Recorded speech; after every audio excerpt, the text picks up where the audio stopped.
Hola, mi nombre es Rocío Fernández, de la clase de los miércoles a las 6 p.m.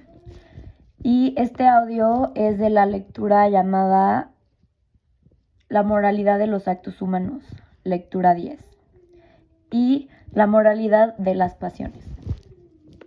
Primero que nada, preguntémonos de qué depende la moralidad de los actos humanos. El hombre tiene la libertad por lo que es un sujeto moral. Cuando actúa de manera libre, deliberada, el hombre es el padre de sus actos, por así decirlo. Los actos humanos son calificables moralmente, o son buenos o son malos. Pero la moralidad de estos actos depende del objeto elegido, del fin que se busca o la intención que se tiene al hacer ese acto y de las circunstancias que rodean a la acción. El objeto, la intención y las circunstancias forman las fuentes o elementos constitutivos de la moralidad de los actos humanos.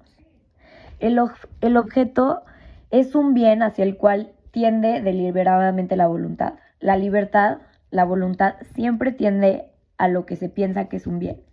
El objeto es al bien hacia el que tiende esta voluntad. Es la materia de un acto humano. El objeto elegido especifica moralmente el acto del querer. Esto depende de la razón que lo reconozca como al bien verdadero. Las reglas subjetivas de la moralidad enuncian el orden racional del bien y del mal. Frente al objeto, la intención se sitúa del lado del sujeto que actúa. La intención está ligada a la fuente voluntaria de la acción. Es un elemento esencial en la calificación moral de la acción. Es muy importante qué intención se tiene al hacer algo para saber si eso está bien o mal. La intención es un movimiento de la voluntad hacia un fin. Mira al término del obrar. Apunta al bien esperado de la acción emprendida. Y una intención buena no hace ni bueno ni justo un comportamiento en sí mismo desordenado. Es decir, si tú haces algo que no está bien, aunque tengas buena intención, no hace que sea bueno o justo ese comportamiento, ya que el fin no justifica los medios. Y por otro lado, las circunstancias, comprendidas en ellas las consecuencias, son los elementos secundarios de un acto moral. Contribuyen a agravar o disminuir la bondad o la malicia moral de los actos humanos. Es decir, no cambian que algo sea bueno o malo, sino que lo agravan o disminuyen la bondad de estos actos. Pueden también atenuar o aumentar la responsabilidad del que obra, ya sea que tiene miedo, ya sea que no sabe. Y el acto moralmente bueno supone a la vez la bondad del objeto, del fin y de las circunstancias, de las tres. Una finalidad mala corrompe la acción, aunque su objeto sea de algo bueno, como ya vimos. Y el objeto de la elección puede por sí solo viciar el conjunto de todo el acto también.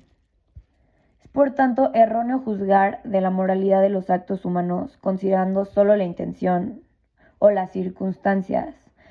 Hay que tomar en cuenta estos tres factores. Adicionalmente, la persona se ordena la bienaventuranza por medio de sus acciones, sus actos deliberados. Las pasiones o sentimientos que experimenta pueden disponerla y contribuir a ello. El término pasiones pertenece al patrimonio del pensamiento cristiano. Los sentimientos o pasiones designan las emociones o impulsos que tenemos, que inclinan a obrar o a no obrar, en razón de lo que sentimos o imaginamos que es bueno o malo. Las pasiones son componentes naturales del ser humano. Constituyen el lugar de paso y aseguran el vínculo entre la vida sensible, la vida en esta tierra, y la vida del espíritu. Nuestro Señor señala al corazón del hombre como la fuente de donde brota el movimiento de las pasiones.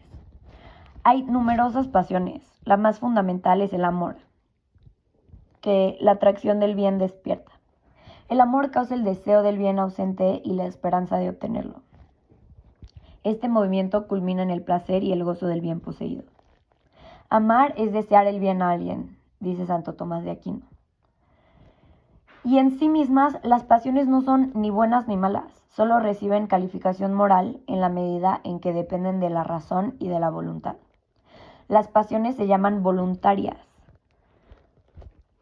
y pertenece a la perfección del bien moral o humano el que las pasiones estén reguladas por la razón. Es importante que si la razón tenga parte en cuando actuamos de acuerdo a nuestras pasiones. Los sentimientos más profundos no deciden ni la moralidad ni la santidad de las personas.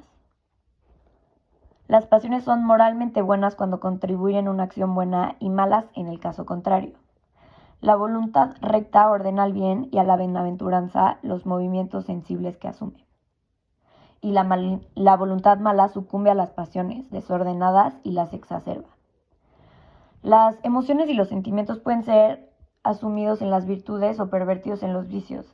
Es decir, pueden ser buenas o malas, al igual que las pasiones, ya que dependen de si van a un verdadero bien o simplemente a pasiones y placeres terrenales que no nos llevan a nada bueno y nos llevan a vicios.